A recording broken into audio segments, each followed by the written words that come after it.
Introducing the new Crosspoint Church app. Our new app helps you stay connected to Crosspoint, whether it's through watching sermons or reading the built-in Bible. You can take Crosspoint with you wherever you go. Download the free Crosspoint app for iOS and Android devices today. We hope that Crosspoint is making an impact on your life. If you would like to partner with us financially, visit crosspoint.church and choose the giving option that works best for you. We hope you enjoyed today's message. I'm going to break our weekend rule. Generally, I prepare my sermons to help people who are investigating Christianity or who have questions about faith. Today, we're going to wade into the deep end of the pool. You okay with that? All hands on deck kind of a day. And that's pretty much what we're going to be talking about. Everybody rallying together, stepping up, intensifying our efforts to make a kingdom difference for the glory of the Lord. In other words, it's kind of like the bottom of the ninth. There's 2 outs. What are you going to do? Or it could be a 2-minute warning and the Gators are on the 2-yard line and they're down by 6, ready to score. I've got the utmost faith that they will. Or for Crosspoint, we're moving to the next level. We have a 9th inning, 2-minute warning kind of a scenario, a next level ministry kind of thing, the time to step up our game, and the rally cry is all hands on deck. That time is right now. So I want to take you over to Matthew chapter 4, and I want to share a great story with you, lay a foundation for the points and the principles that we're going to teach for a few moments this morning, and then we're going to turn you loose and let you go out there and be difference makers today. Matthew chapter 4 is a great story about some fishermen. These are not recreational kind of fishermen. They're not, we're going to go charter a boat and go out on Saturday morning kind of guys. That's not what we're talking about. These are more like the deadliest catch, wicked tuna kind of guys. Now, I don't know if their relationships were as, strained as what those guys are if you watch those shows. But these were serious fishermen. Their whole life was centered around their ability to be commercial fishermen. Now, I want you to just follow along as I read from Matthew chapter 4, beginning with verse 18. The Bible said, "As Jesus was walking beside the Sea of Galilee, he saw 2 brothers, Simon called Peter and his brother Andrew. They were casting a net into the lake, for they were fishermen. Going on from there, he saw 2 other brothers, James, son of Zebedee, and his brother John. They were in a boat with their father Zebedee preparing their nets." Now again, these aren't casual kind of Saturday morning fishermen. These guys are marketplace maniacs. They're all in. Fishing wasn't a hobby for them. It was their entire life. They came from a long line of fishermen. They were climbing the fishing entrepreneurial ladder. They weren't content just to catch a few fish and live off of low profits. No, they wanted increased volume, okay? Which meant increased sales, which meant increased marketing, which meant increased profits, which meant increased personal wealth. And I picture them staying up late at night, developing their 5-year plan, kind of laying it out, I see them planning their dreams for a fishing conglomerate, going public with an IPO for their fishing company, dreaming of capturing that Long John Silver's Captain D's Bonefish Grill kind of a contract in the Roman Empire, of course, or something like that. From everything we know about these guys, building a fishing business was the only thing they ever intended on doing with their lives. Then they encountered this carpenter from Nazareth named Jesus, and they had a reality-jolting experience. So we're going to bounce over to Luke chapter 5, and we're going to learn that as Jesus first approached these guys, Peter and his brother Andrew, they had been up fishing all night long. These professional fishermen hadn't caught a thing, not one bite. Now they're ready to go out and they're ready to fish again when Jesus pops into their boat. And he asks them to take him out from the shore just a little bit where he's going to do some teaching for people who are gathered on the shore so they can see and hear him. Apparently they were pressing on Jesus and he decided he would press out away from the shore a little bit and use their boat as sort of a pulpit kind of thing. Now, we don't know. The Bible doesn't tell us what Jesus taught that day. But whatever came out of his mouth apparently started to raise some questions in Peter's mind and the other fishermen about what they were devoting their lives to, what they had given their entire lives for. So when Jesus finished teaching, this is what happened. He says, let's go out a little deeper into deeper water and put down your nets. And Peter said, but Lord, we fished all night. We haven't caught a thing. That's what he said, and that's what's recorded. But I'll bet on the inside he was thinking, who does this carpenter think he is? I'm the professional fisherman in the crowd. He needs to go build a chair or something. Trying to be a good host, Peter humored him. They went out a little deeper and lowered down their nets. Then something amazing and miraculous happened, and you know the story well. They caught so many fish that their nets began to break. They've got so many fish in their nets, so they signaled to those in other boats to come and help them bring in this great haul of fish. And this was an all-hands-on-deck kind of a moment, and they needed everybody's help. Both boats got so full of fish that the boats began to sink. Now put yourself in Peter's shoes. You're a marketplace maniac. You're all about building a fishing business. You've just caught more fish than any other fisherman in history. What's your next move? I probably would have written a book and gotten on the lecture circuit. Set up a website, made a 30-minute infomercial about how you can build your own fishing empire by dialing 1-800-FISH-LIKE-FRANK or something like that. Order my instructional video.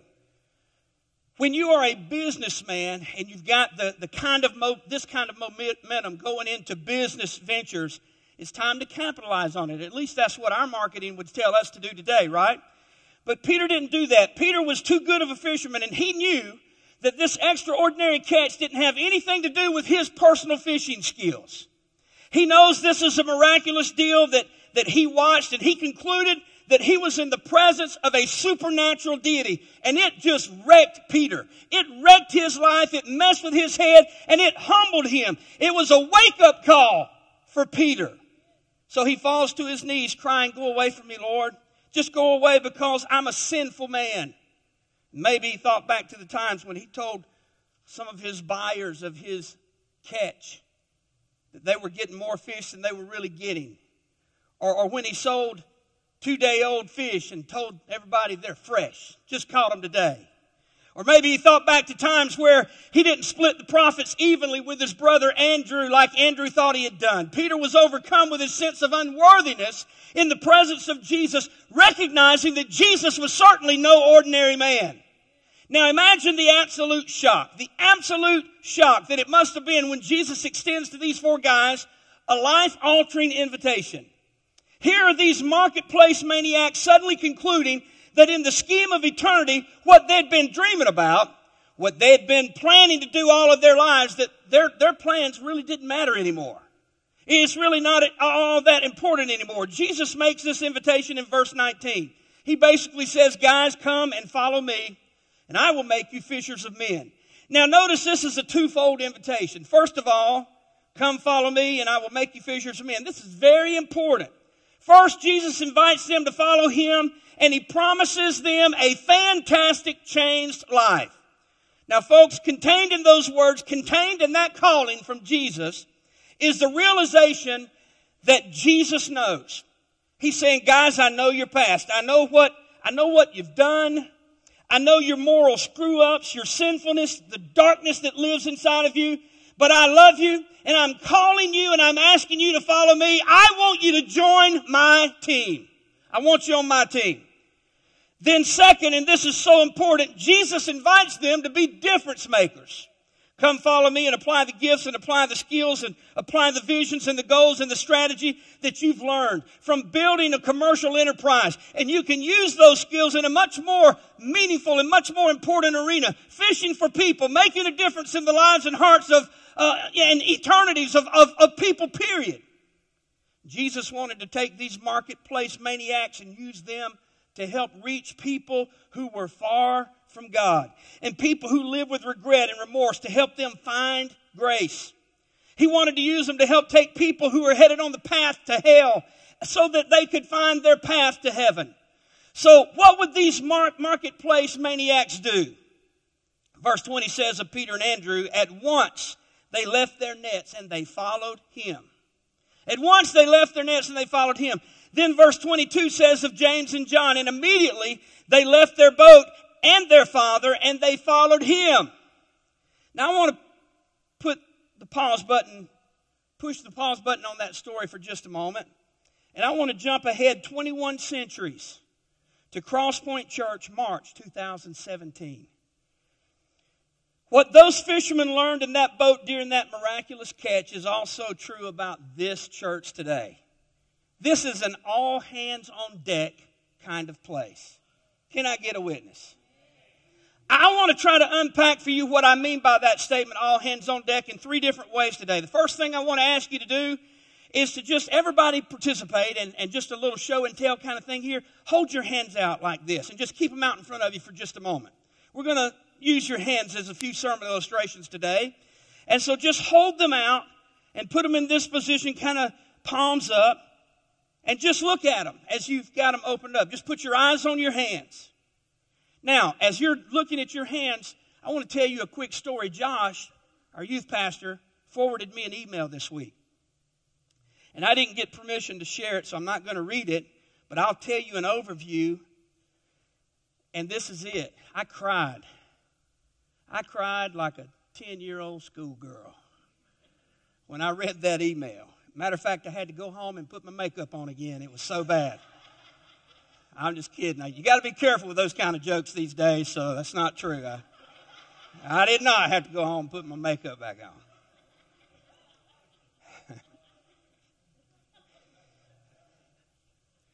If nobody else will laugh at my jokes, Marissa will. I love you, Marissa. I started thinking about how many people on Josh's team. This letter, this email that came was a parent that was talking about her child that had gone on the ski trip weekend. And it was a powerful weekend. It was that ski trip worship experience, come to Jesus moment that happened for a number of those kids the night they were all sitting in that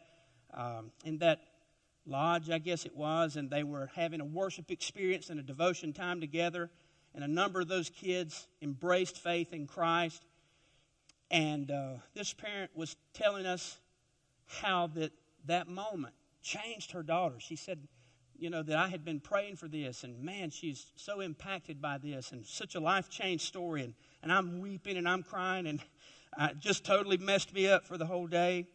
But here's my point. It took quite a few people to create that environment. It wasn't just Josh. Josh is awesome, and I love him, and he's good, and everything that goes with that. But he knows that it took a team of people to create that environment and to create an opportunity for all of those kids to come to faith in Jesus Christ and to be able to find the Lord that way. That's an all-hands-on-deck kind of a story. Now, maybe you're new to Cross Point and you've wondered, how does this really work? Why do so many people find their spiritual needs and relational needs and emotional needs getting met here at this church? I'll tell you something that you need to know. You can relax your hands till I get ready to use your hands again. Some of you are still, Pastor, you're so good. I love you guys. I need to put a note for second service. Tell them they're done. Here's what you need to know. It's because over the years in this church, lots of marketplace maniacs have opened their hands, just like you just did. And they've said, I'm available. I'm available. God, if you could use me, I'm in. My hands are open. Peter and Andrew took hands that they had used to set marketplace records that day, and they opened their hands up to God. And they opened them up, and they let go of their nets, and they walked away from them with open hands. James and John just opened their hands and walked away from their boat and even their own father. And they said, my life from this point is going to be about people, about fishing for people. It's going to be about fishing for them, investing in the needs of souls and investing in the needs of people. When they made this decision, there was no applause from family and friends saying, way to go, what a great decision, good choice. You're going to get your name in the Bible someday for this. No doubt some of their best friends laughed at them. But these courageous fishermen made a totally countercultural decision.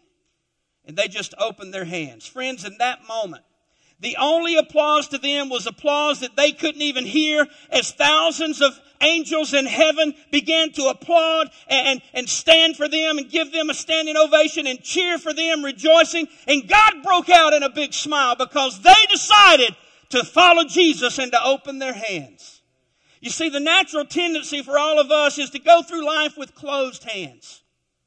Clenching, grabbing, holding on to, holding close to us. Often there's that tendency to do that in a church.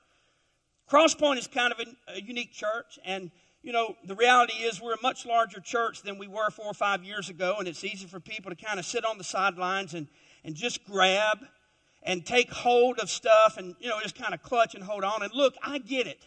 So I want to qualify a little bit before I get into the meat of this message this morning. The truth of the matter is that that's what some of you really need to do right now. You need to grab a hold and just kind of hold on. You're fighting for your life. I get it. You're fighting for your marriage. You're fighting for your children. You're fighting to connect with God spiritually. And you're just reaching, trying to find some substance in life. And we're cool with that. This is a great place for you to do exactly that, okay?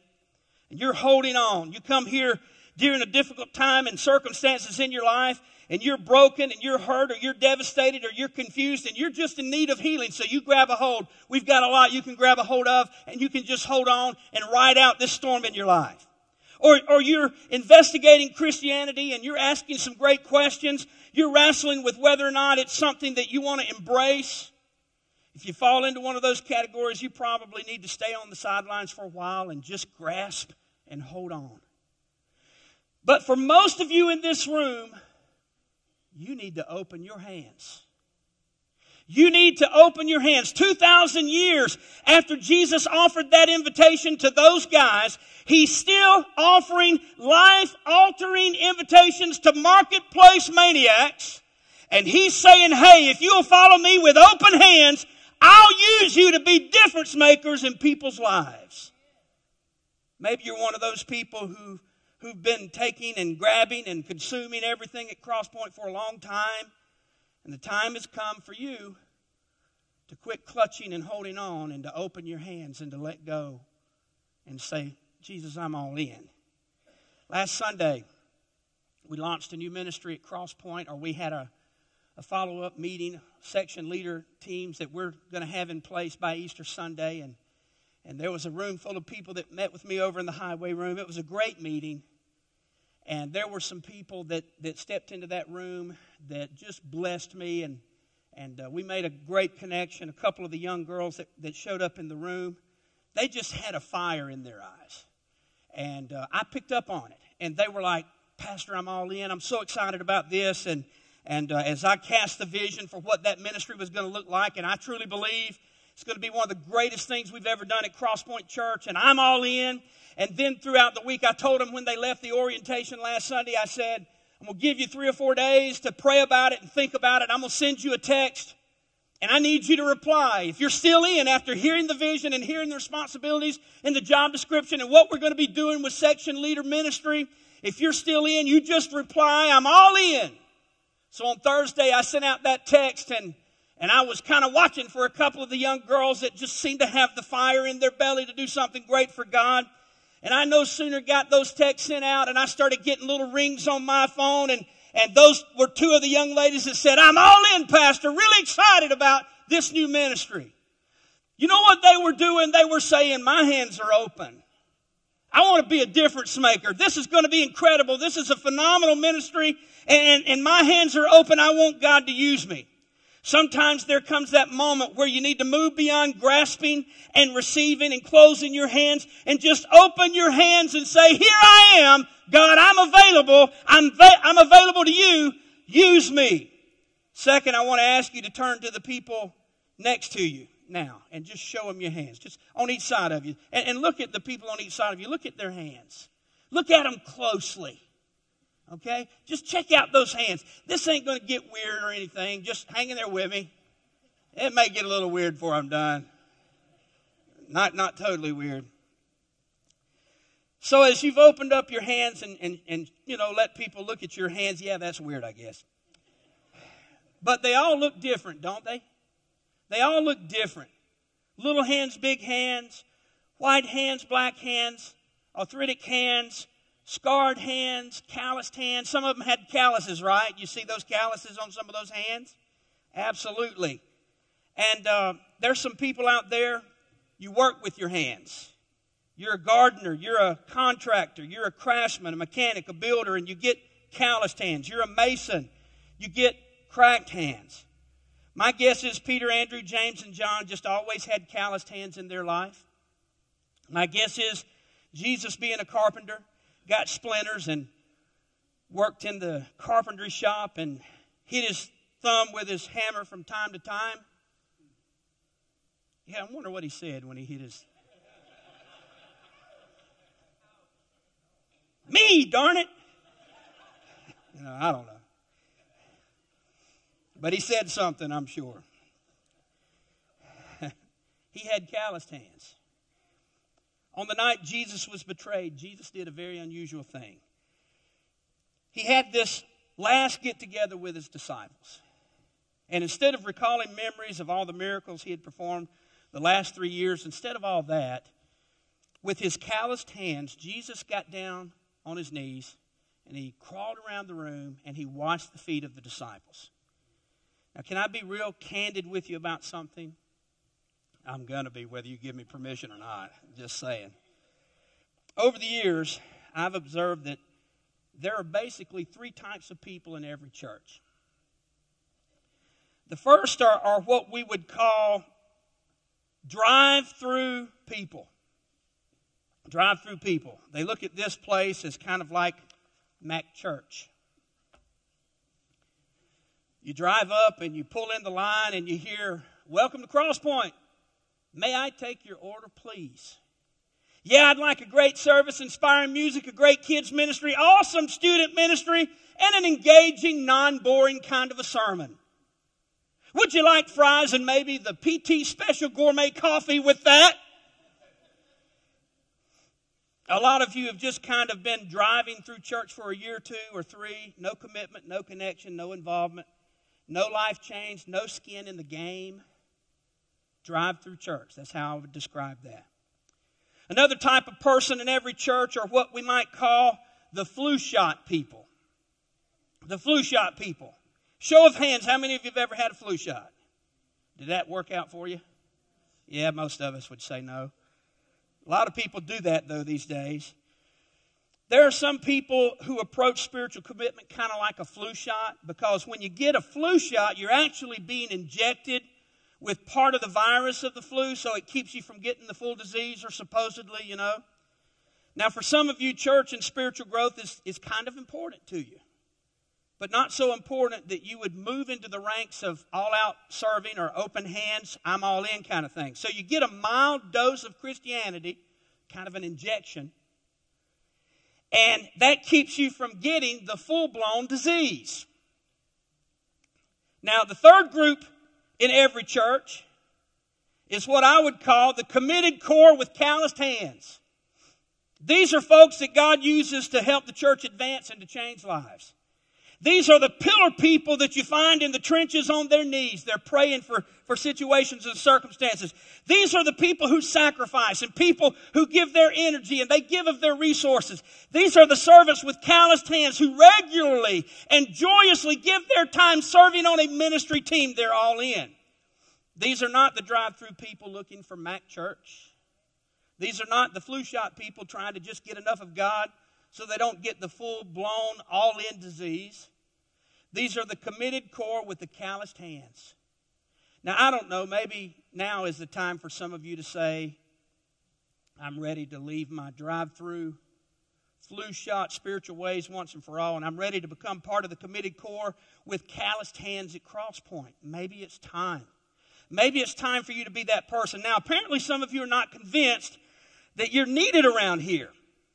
Because one of the things that I hear as pastor from time to time is, Cross Point's big enough now. We're not like we were back in the day where we were just struggling to get by. And we got a lot more people now, a lot more volunteers. It's big enough that they don't really need me anymore. Listen, that's exactly why we need you.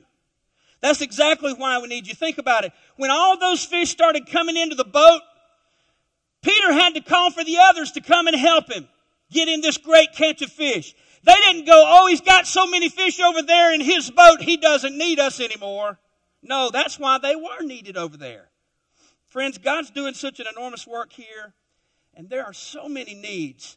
and so much He has called us to, that everyone needs to join the committed core with calloused hands. And we didn't bring in the ministry structure sheets to pass out.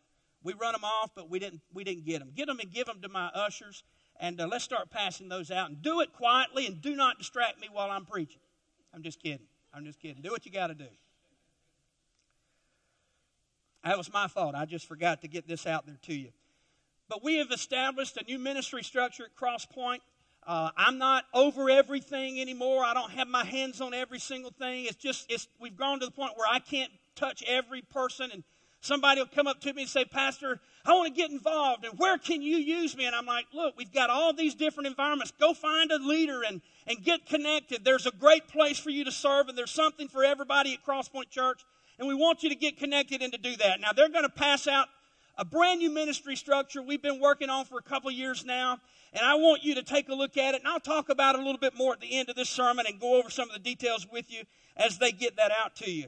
But we're in need of people who open their hands and say, I want to be a part of the committed core with calloused hands, and I want to serve. Friends, selfless servanthood, people with calloused hands, is what makes a skeptical, non-believing world take notice. Now follow me, this is real important. The most important part of the sermon is coming up, and I don't want you to miss it. Because people that are taking notice of the church, they just can't figure out why marketplace maniacs would give so much of themselves to serve others when in their mind you don't get anything out of it. Why are you going to church all the time? What's the return? You know, the world's looking at you going, you sure spend an awful lot of time up there. What's that all about? Look, let me lay a few things out for you. Things that I've seen at Cross Point. Several months back, I don't hear about everything that happens in the parking lot, but we had a mother with a bunch of small kids trying to get in the building. Her car literally rolled into the parking lot. It was pretty much dead. And some of the guys in the parking lot realized she had a problem. They told her, said, you go on into church, give us the keys, we're going to pop the hood, we're going to get this squared away for you, you go worship and have a great time. If that had been you, how would you have felt about our parking lot guys? Families down on their luck, needing a little bit of help. We get a phone call from one of our members and they say, hey, we've got some people that's been coming to our church and they're really struggling. Food's an issue. Electric's an issue. This is a problem. And then all of a sudden our outreach missions coordinator, Allison, she comes in and she packs up a box and a care package and she passes that out to them on their way out of the building that day and gives them a nice blessing. Or a young lady who's in a broken relationship stumbles into our church and members of the FIT team pick up on the fact that she's hurting and they do more than shake her hand. They pull her off to the side and they rally around her and they hug on her and they pray for her and they tell her, God's got this. Everything's going to be okay. Now let me ask you this question. Who do you think communicated the most powerful message about Christianity to the people that I just described to you? Was it the pastor in the pulpit, or was it the selfless volunteers out in the parking lot or in the lobby or in the food pantry packing a food box and a care package? I think one of the most powerful messages that Cross Point communicates is when the committed core serves with calloused hands. Can I get a witness? It just communicates powerfully about the God that we serve. People are drawn to a God like that, folks, because they can't figure out why you would just voluntarily do that kind of stuff.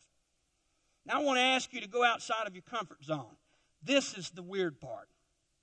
Play along, okay? It won't last but just a moment. I need to make a point, and this is the only thing I can come up with, and we don't usually do this kind of stuff, but just get out of your comfort zone just a moment and help a brother out, okay? I want you to take your hands and hold them out like this and kind of turn them out, okay? Now I want you to kind of reach over to the person beside you and interlock your fingers real quick. And some of you just aren't going to do it. You're okay. Just be cool. Just be cool. Act like, just scratch your head, whatever you need to do. I'm cool, man. That's okay. Just hold on to that for just a moment. Wherever you're at, just lock those hands for a moment. Now, we're not singing Kumbaya or nothing like that. That's a pretty great sight from where I'm standing. It's pretty incredible. And I'll tell you why. Hang on for just a moment. I had you do that because this is a reminder right now that not only does God want us to have open hands and calloused hands, He wants us to have united hands. He wants us to have united hands. You can let go. How about them Tar Heels? Yeah. Just trying to help you guys out and move on, you know. Well, you're going, oh, I'm that touchy-feely thing. You know what? Peter and Andrew and James and John decided to follow Jesus. They decided to do it together. They decided to serve together. They made a difference together. One of the last things that Jesus prayed in the Garden of Gethsemane was for the unity of those that would follow Him. And I guess when you think about it, that's not all that surprising.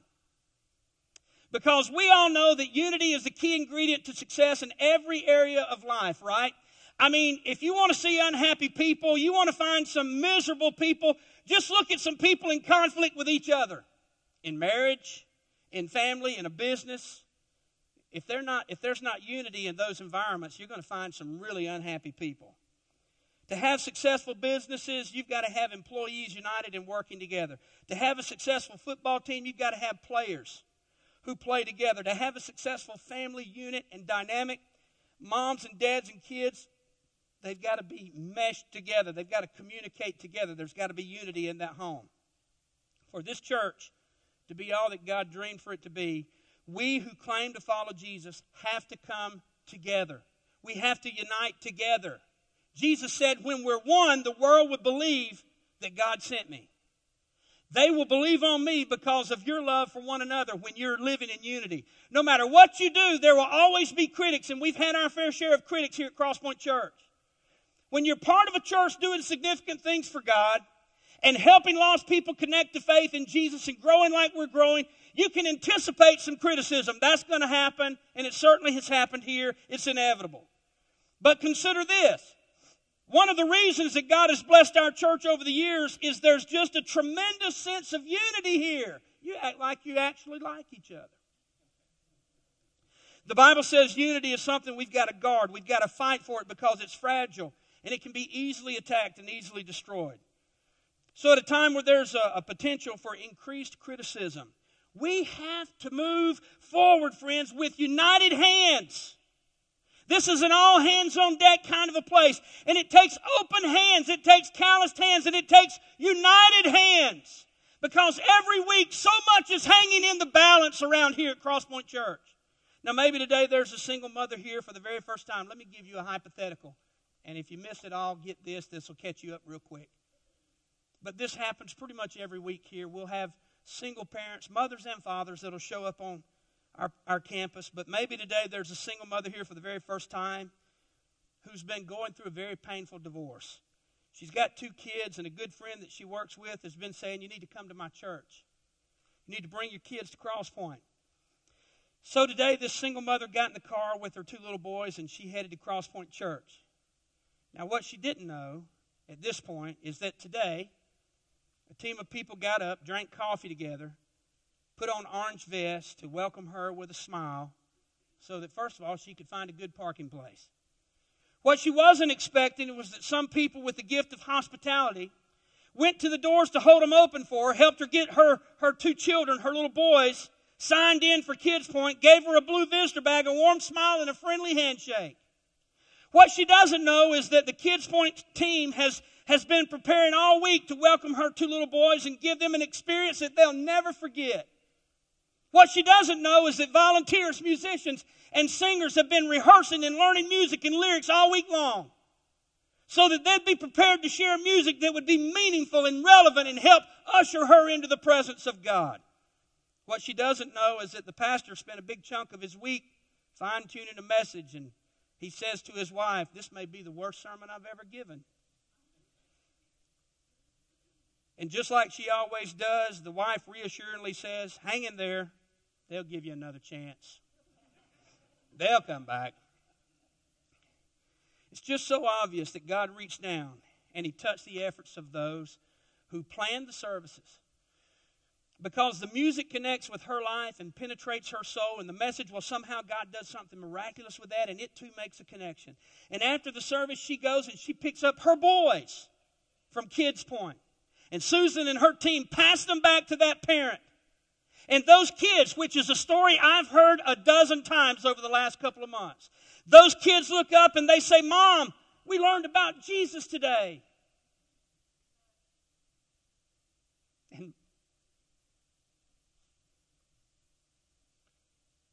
And Mom kneels down and she hugs on them little boys. And she says, so did I. So did I.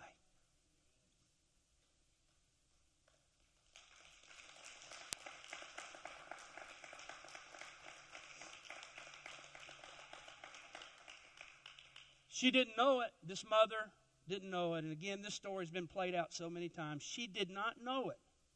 But when she came to Cross Point, she was counting on people to have open, calloused hands that would be united together for the common good.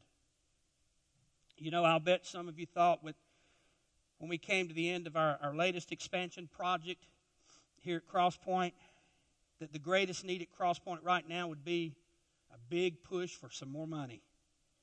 But it's not. Our greatest need today is you. Our greatest need is you. It's all hands on deck time. I don't have a great finish. So would you just bow your heads and let me pray for you? Father, thank you for this incredible church. And I understand there's some people that are hurting and broken and battered and going through a bad time. And they're not ready to open their hands. They need to keep their hands clenched, and they need to take a little bit and hold it close to them. They need to get blessed wherever they can. But God, there's a lot more people in this room that have been playing drive-up church way too long. This Mac church mentality has got to stop, because there's too much at stake for us to come and just be takers and not put something in and invest our lives and invest some time here. So God, will you help us, Father? Will you do something that only you can do and birth into the hearts and the lives of the people something incredible? We'll give you the praise, the honor, the glory for it in Jesus' name. Would you stand with us?